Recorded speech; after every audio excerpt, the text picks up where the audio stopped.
wax gi ngeen doon jàngal xale. allo allo. waaw Jiji. waa jàmbaar ñu ngi lay ziar. ziar naa la. ñu ngi delloo ziar.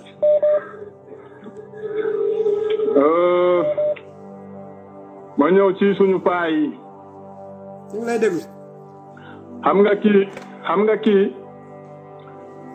dafa yaakaar ne ay xale lay waxal wala boog ñu muy waxal duñu ay nit moom loolu la jàpp quoi parce que bu ne Antoine war na cee wax ci mbir mi Antoine du sëriñ te du Antoine jiitewul réew mi te ku jiite réew mi moom mooy sani xarit kon moom bu génnee pour wax warul sa wax naan nañu dimbali pour góor jigéen bi mu jug fii moom leneen la war a wax ñun fuñ ko doon xaaree mooy ngóor jigéen bi du fi musa amee fii ci biir dëkk bi moom dañ ko waroon gis muy dox di xeex ci loolu noonu parce que ñii du ñu ay kilifa diina comme ni mu la koy waxee rek nee naa leen ñii ay kilifa garam bubu nag di sol ay xaftaan yu jar 90 mètres ñoom ñooy ñii sëriñ si ay doomu xaraam lañu ñoom ñëpp comme ni mu la koy waxee man nag tey nag damaa bëgg tey sénégalais ubbi seen i nopp ñu déglu bu baax lu may wax ba pare nag ñu bind ko bis bu ko sëriñ yi defee man naa ko wax de Jiji est-ce que yaa ngi may dégg bu baax. bu baax ñu ngi lay dégg. sëriñ si bis bu ñu waxee ñoom ñëpp ni ngóor jigéen bi nañ ko criminaliser biir Sénégal man danaa xaru fii man Adebayor Diédhiou fii laa xaru fii biir Dubaï fii laay toog xaru sama te dinaa def live sénégalais yëpp toog di ma seetaan ma xaru parce que ay góor jigéen lañu duñu génn wax.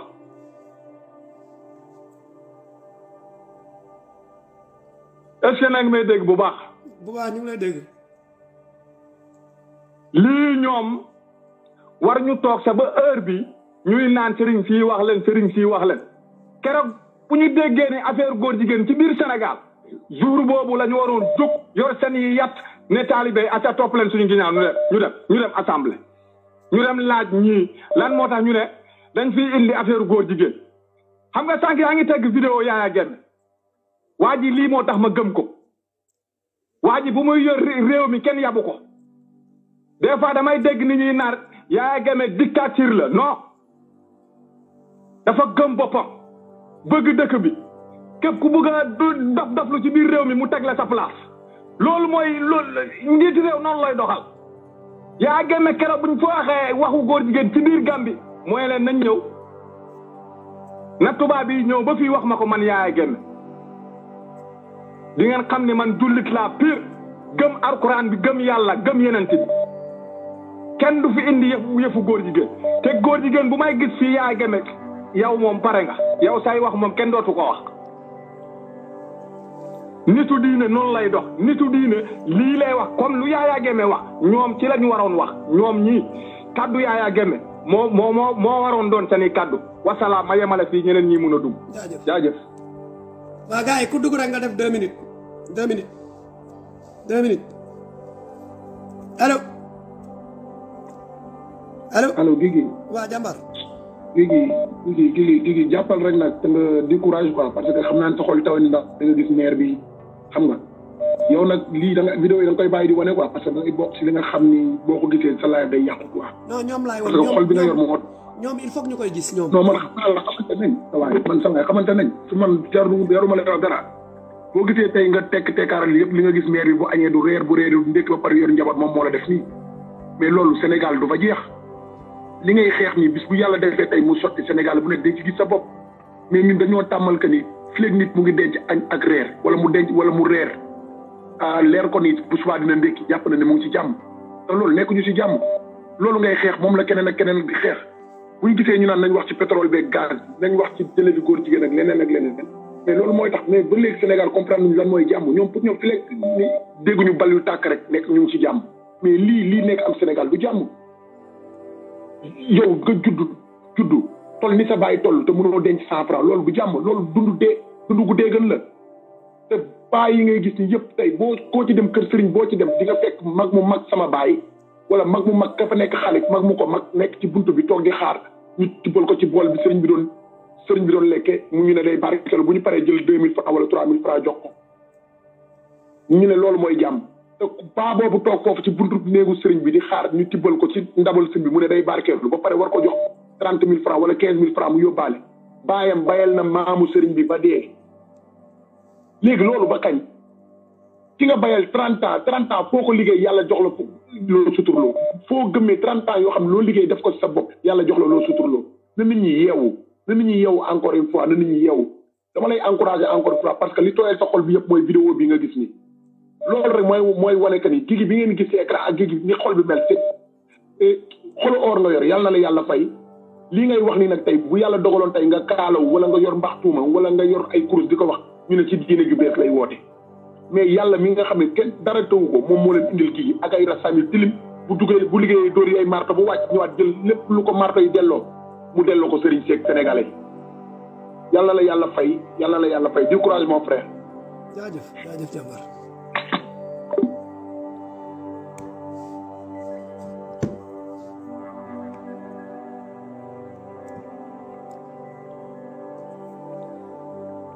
waa Fall. Fall maa ngi ziar. ñu ngi delloo ziar man la Momar Itaat. Momar ñu ngi lay ziar bu baax a baax. waa ji fi mu génnee lay duggee.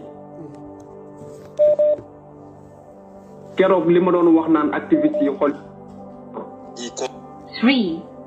3 6.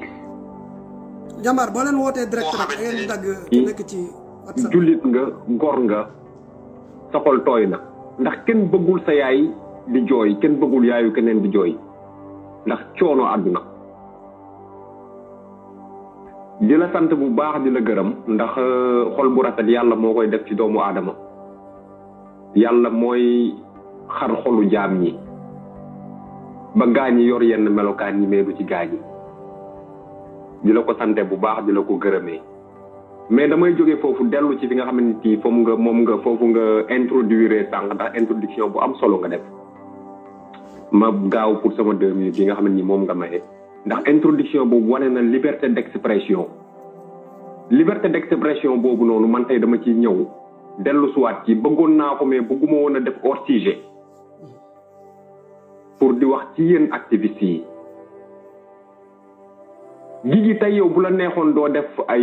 live nii di def nii direct nii déedéet xëy na da nga koy def pour sa Sénégal mais amul lenn loo ciy ut gi ñun ñu ngi ci kaw bi yàgg nañ ci kaw bi te pourtant ci location lañ nekk di la ko jéggalu nag tey sa këru bopp nga yor jënd ko ci sa xaalisu bopp mënoon naa ko sax dañoo maa ngi koy jéggalu loolu di ko def en direct nii nit ñi di ko xam mais sa oyof déglu rek damay indi ci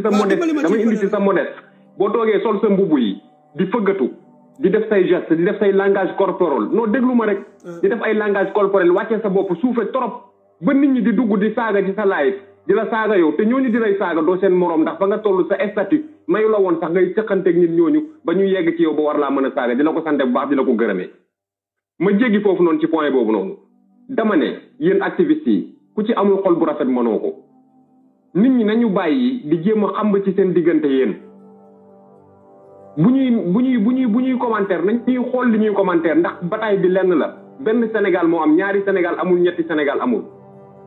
nañu bàyyi bu ñuy seetaan Guigui wala ñuy seetaan keneen di commentaire di tudd nitu démb di tudd nitu kële di tudd fële bu ko defee ñuy saaga kooku noonu ci ci live bi bu ñu jógee foofu dem ci beneen page ñu saaga ñeneen ñi yooyu day mën a ñàkk ñun ñëpp ay sénégalais lañ na rafet man je suis APR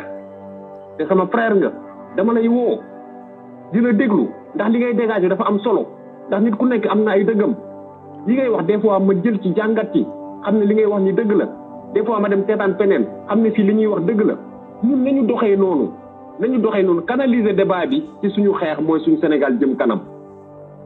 di la sant bu baax di la gërëm di la encourager nag te bëgg na caractère image bi nga génne nii nga jël ko nga nëbb ko nga teg ko na le nga delloo ci waat Guigui mi nga xamante ni moom nga doon taf ak public bi ndax ñëpp a ngi jàkkaarloo yow fi mu toll nii di la xool non ça va passer fàtte loolu méttitu xol day am dama xaw a sonn méttitu xol day am waaye amul solo loolu ak àdduna ñoom ñoo ànd des fois nga gis image yoo xamante ni sa xol dafay jeex trop te lii nit rek moom moo ko borom xol bu rafet rek moo ko mën waaw di la sant bu baax di la gërëm di bàyyi balaa maa jël temps bu bari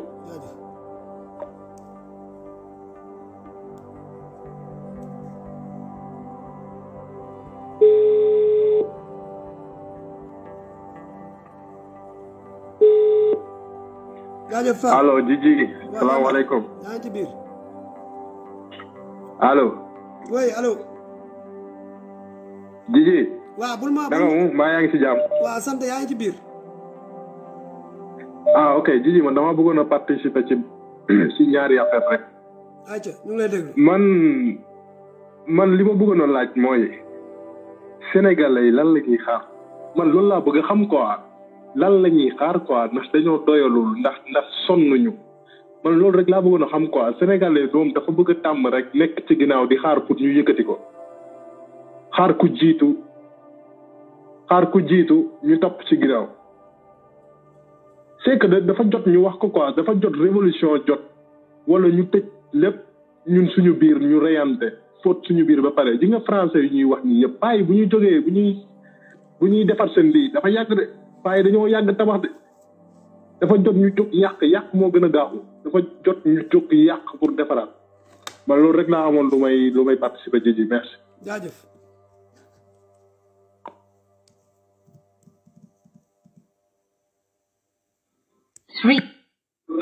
allo allo. allo. waaw jàmbaar. waa ji ziar. waaw ñu ngi delloo ziar. maa lépp tawfeex rek. alhamdulilah sant. waa ji. waaw. ji ñu ngi gis ne image xaw na triste trop mais du xoolal bul mettitloo affaire bi ko combat bi. ça passe 2 minutes dafa gaaw dóoral rek dina jàll léegi dama xaw a sonn. waaw combat bii nii xoola dañ koy gagné. di nga dara yombul kuy xeexal yàlla kuy def fi stabilillah suñ borom da lay taxaw day metti nag mais suñ borom da lay taxaw di nga ñun waratuñ sax toog di xaar benn kilifa diine di génn wala kii parce que instant yi nii ñun soxlaatuñ ko parce que commencé nañ ko bu yàgg te ñu ngi si instant yi dégg kon donc ñoom buñ ci fekkee buñ ci fekkul yëpp ñun nañ leen jël teg leen de côté te bàyyi seen wax pour man loolu mooy solution bi parce que ñoom du kilifa diine yi ñoom ñooy ñëw régler problème parce que Sénégal bëri na problème yi benn kilifa diine réglé wu ko ñu ngi si 21e siècle on est en 2021 ji Sénégalais yi sonn ngay gis ay maires yoo xam ne 5 heures du matin la ñuy yeewu yéen ay dàmba jën di dugg Kastoor di dugg Tëngéej di dugg Bargny di dugg Buntu Pikine di buuxante si sareet yi di buuxante si car rapide mais lenn rek moo si nakari mooy maire yooyu seeni doom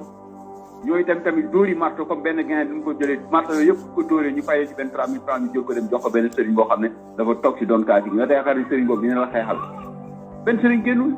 ay signature la ñuy wax ak yooyu noonu combat bi nu ko population yi jël en main dem assemblée nationale taxaw force député yi gars yi voté ko ci par la force parce que dafa doon loo xam ne tey bu ko gars yi deful nii suñu askan suñuy doom ñun ëllëg lay yàq combat bi bu la kenn découragé loo metti na nag parce que lu metti góor yàlla moo ko moom lu metti jullite ko moom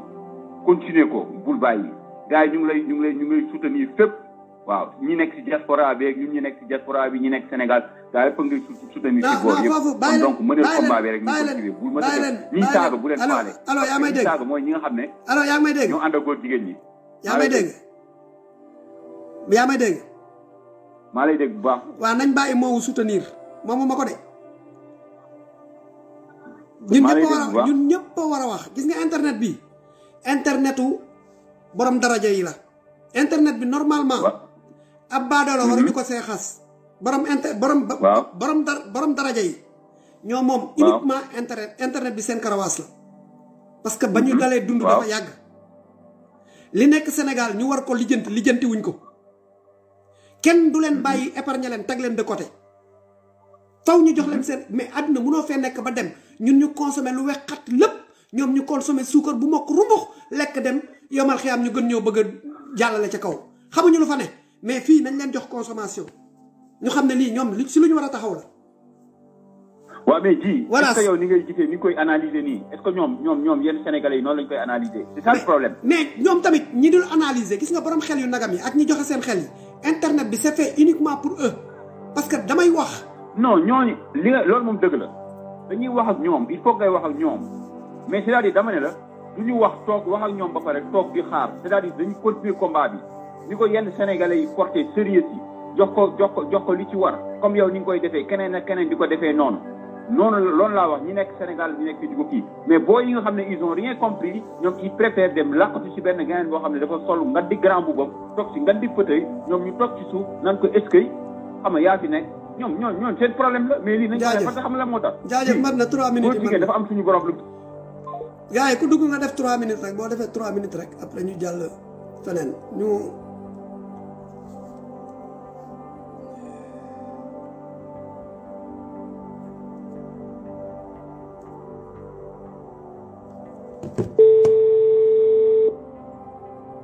3 minutes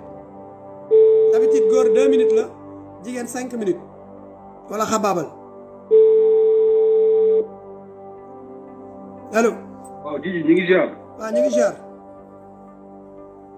waaye man débat bi daf ma xaw a raw quoi parce que maa ngi dégg ñu naan vidéo bi mais vraiment dañuy encourager quoi di wax ne activistes yi vraiment Sénégal dafa leen amal njukkal quoi. képp kuy sénégalais rek amel nga njukkal activistes yi nga xam ne ñu ngi xeex pour Sénégal quoi waaw bëri na borom daraje yi ñuy jël di leen defal lu nekk activistes yi ñoo ko gën a yelloo quoi waaw vraiment maa ngi dégg kooku noonu Sanjogu di invité di ko wax rek quoi vraiment affaire bi li ci nekk lépp kenn mënu ko wax quoi parce que affaire góor jigéen yi nii gars yi di kii nii xoolal action yi ci activistes yi def ah te ñi nga xam ne ni ñu ne diine moo leen fal te diine jox leen lépp ñu ne signature rek doy na quoi mais pourquoi mënuñu génn maanaam woo journaliste yi mais wala di nekk luñ fa diina loolu laa bëgg a laaj man quoi woo journaliste yi ne leen Macky Sall lii nañ ko wootee léegi boobu sax xaar ay weer bi di ñëw ak lale ah moo tax xool vraiment bu kenn découragé quoi Djidji yow ñëpp la amee jukkal wax dëgg yàlla maa ngi dégg léegi ku génn léegi yaa ngi koy expliqué dëgg la ñëpp a war a wax quoi ñëpp a war a wax. mais yow affaire bi parce que xam nga am na façon am na ñoo xam ne ñoom lañ ci gën a ràññee. waa jàmbaar xam nga am na façon message yoo xam ne bu amee rek day tayalloo ñenn ñi c'est-à-dire boo bëggee jël combat bi xam naa li nga wax kenn génn di wax rek man gis naa ñu naan nañ ko delloo ñeneen ñi dañuy toog di xaar ko te ñun ñëpp war a wax. li nga waxagul sax xam naa ko ci. voilà waaw loo gis rek am na ñoo xam ne ni ñooy ne ca kanam bul sonn. waaw mais yàgg Akhenaton billahi wallahi taalahi képp kuy Sénégal amel na la ñu ko parce que yéen nga yee nit ñi yee boo xam ne nii waaye nag bu mu tax comme tamit kenn découragé ci bañ di live wala ngay da nga war ñëpp war a topp seen ginnaaw def ni ngeen di def loolu tamit wax dëgg yàlla mooy yoon quoi parce que tamit ñun ñëpp Sénégal bu baaxee ñun la baaxal bu bonee ñun la bonal waaw kon nag na si ñëpp jàpp comme ni nga koy waxee mais ñun dañ leen amee njukkal yéen ñi nga xam ne nii yéen ngeen découragé mukk heure bu nekkee yéen a ngi génne seen kanam yi loolu yombul waaw vraiment xaaral ma yemale affaire bi foofu daal man sama xol moo tooy quoi vraiment man damay ñemental yenn saa yi quoi parce que li ngeen di daj man xam naa ko surtout yow Djidji li ngay daj man xam naa ko quoi man xam naa lépp surtout Akhenaton lu muy daj man xam naa ko te yombul dëgg la man mii loolu laa war a daj maa ngi koy wax ni mais loolu laa war a daj waaw moo tax affaire yi daal waaw nañ ñëpp xam nga jàpp te bàyyi rek xam nga te xeex bi foog ñu gañe ko Nelson Mandela 27 ans prison découragé wul ba mu génnee dafa ñëw nekk président tey ñun ñi dañuy gañ a xeex bi incha allah rabbi waaw nañu dem ca kaw ca kanam rek loolu laa amoon lu may dugal quoi lu may wax ci vraiment sa live tey jaajëf jaajëf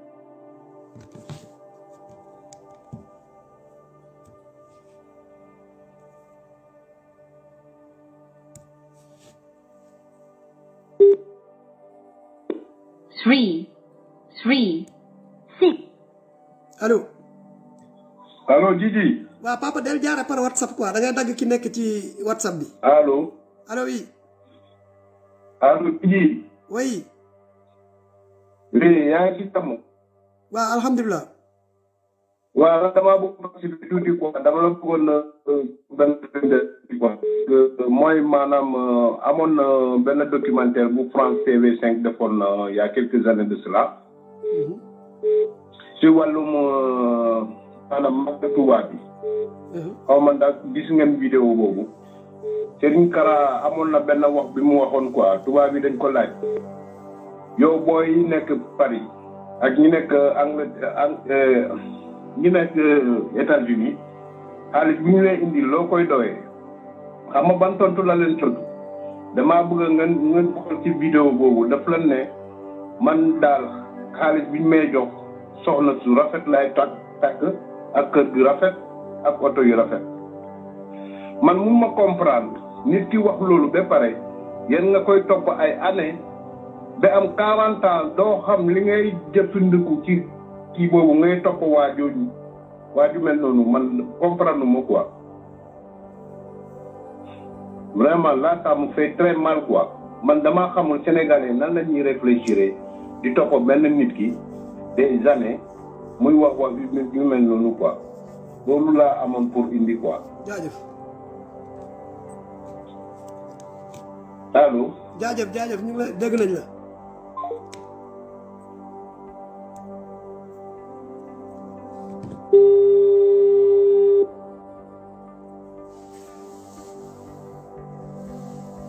salaamaaleykum wa rahmatulah. waaleykum salaam.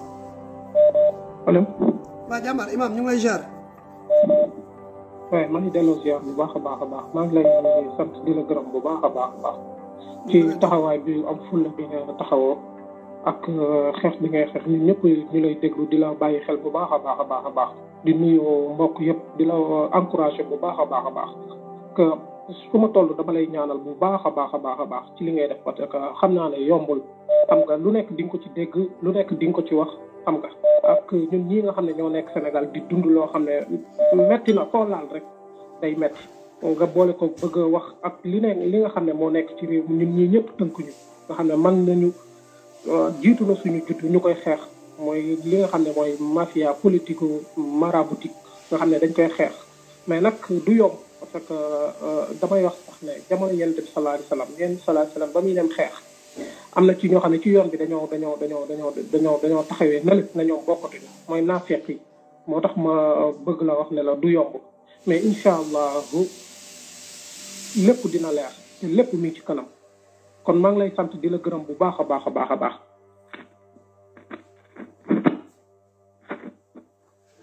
allo. waaw imam. waaw ñu ngi lay waaw man maa ngi lay sant bu baax a baax di la gërëm di bàyyi yeneen gars yi dugg. jaajëf imam. ok.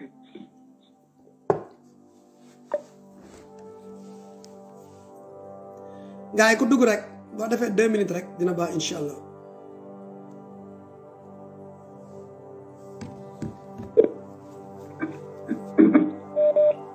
salaam jàmbaar. allo. asalaamaaleykum. waaleykum salaam. kii seen jàmm. sant alhamdulilah. man dama am question parce que dama dégg ñu à chaque fois Sénégal président bi ak sëriñ ils sont bien informés xam nga. mais man ma jaaxal mooy Thiaw Assane Mbacké bi bu ma ëmbalee xale bu jigéen ba xale bu jigéen am doom mais dégguma kenn wax ci mais la moo tax Sonko avec Sonko bi amul doom amul dara mais coow li bëri ba bëgg a dee te pourtant Assane Mbacké ëmbal na ba xale bi am doom ba xale bi toog wax tere ba ñëpp dégg. ah kooku bonne question la. man loolu ma jaaxal Assane Mbacké xanaa lu mu nekk Touba la moo tax wala mooy problème bi la ma tax baadoole ñoom bu ñu defee ils sont ñëpp coow mais ñoom bu ñu defee kenn du wax te Assane Mbacké moom lu mu def gën la fa toog ne doom baa ngi nii ànd ak bakkanam kii moom. 3. gars yi bu ngeen wootee appel direct rek ñi am whatsapp bi. amul doom dimbal leen ma ngir yàlla enregistré leen numéro bi ngeen dem whatsapp bu ngeen wootee direct rek da ngeen di dagg ci nekk whatsapp. ok. non vas-y bon. foogoon ne moom laay waxal di man maa ngi wax ak ki ko dagg jàmbaar ki la dagg laa doon waxal wàccee woon sax allo. 3, 6. allo. allo salaamaaleykum. waaw papa da ngay enregistré numéro bi ngay jaar par whatsapp. ah d'accord ok maa ngi jégalu mën nga wax comme dugg nga ba pare. ah ok d'accord. voilà waaw mais maa ngi jégalu maa ngi jégalu. non amul problème vraiment. voilà non damay njëkk encouragé c'est la première fois sax may woote ci affaire yi mais dama lay suivre lu xaw bari nga nekk nit ku xam ne ku am xalaat bu rafet quoi te loolu dafa am solo donc di la encourager beneen bi mooy c'est que Sénégal pour man li ñu war a njëkk commencer defar mooy déjà mentalité yi quoi xel yi allo. oui ñu ngi lay dégg. voilà c'est que pour man xeex bi fu mu war a jëkk commencer mooy tant que changé wuñu mentalement xel yi changé wul dara mënuñu ko changer en commençant par là. tey comme genre nit yooyu Kaliphone xaw ma kooku nit dafa la ko mën a toog di ko déglu boo benn il faut ñu choisir ñi ñu war a déglu ak ñi ñu warul déglu ba ci sëriñ si ba ci politiciens yi ñu maanaam foofu la ñu war a commencer tri bi ñii dañu leen war a déglu am na ñoo xam ne kenn warul leen déglu dañu leen war a di zapper déjà comment nga loolu dafa am solo beneen bi nag mooy gis nga fii ku fi bàyyi sa papa ak sa yaay dem jàpp si leneen wala dem di béyal keneen wala dem di raamal keneen lu la ci fekk yow la c'est ton problème voilà comprendre nga man sama wax daal mooy xam nga la balaa xeex bi dara ñu koy mën a soppi il faut nit ñi commencé yeewu ibbi seen bët yi xam ni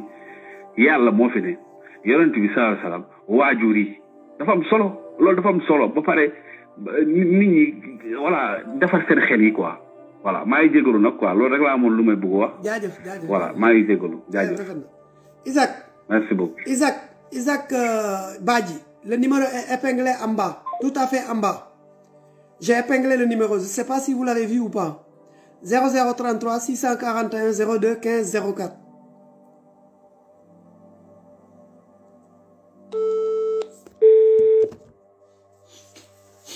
Allô. waaw Jambar ñu ngi lay jaar.